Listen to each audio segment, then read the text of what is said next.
Today I will be talking about the correlation between mental health issues and the veteran population in the United States of America. According to a study in 2017, about 4.2% of Americans will be homeless at some point in their lives for at least 1 month. Only about 22% of these are chronically homeless.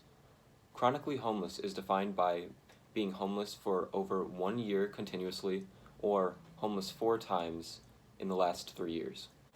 The single greatest predictor of someone's likelihood to become homeless in their life is diagnosis with a mental disorder. This makes it no surprise that veterans make up a disproportionately large percent of the homeless population. In 2017, the veteran population in the United States was 8.6%, but the homeless population was 14%, almost double. Roughly half of homeless veterans suffer from a diagnosed mental condition. One of the most common ones is an eating disorder. Veterans are 59% more likely to suffer from an eating disorder, up to twice as much as likely if they are female.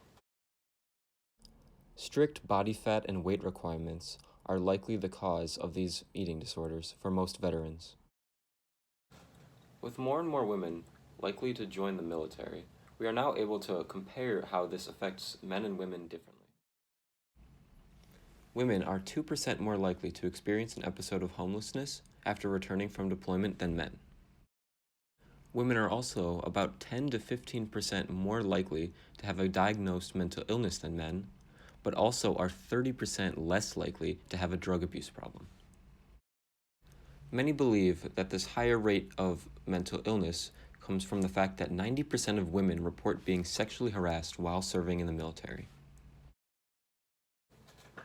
In addition to any trauma or mental health issues developed while in the military, the transition period from deployment back to normal citizen life is very stressful and very rushed for many veterans. This is their most vulnerable time, and when most of them will go into an episode of homelessness. 62% of reporters say that the government does not give enough support to veterans returning from deployment. In addition to any trauma or mental health issues developed while in the military, the transition period from deployment back to normal citizen life is very stressful and very rushed for many veterans.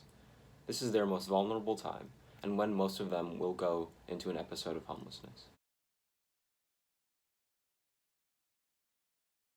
Homeless veterans do receive mental health treatment after returning from deployment. 98% of women do, and 97% of men do. The problem is that in many cases, this is simply a one-time meeting.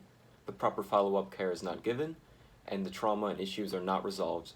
So what can be done? The proper mental health resources and medical technology is available, but the distribution is not there. Veterans need to be made more aware of all the resources available to them so they can receive the treatment necessary.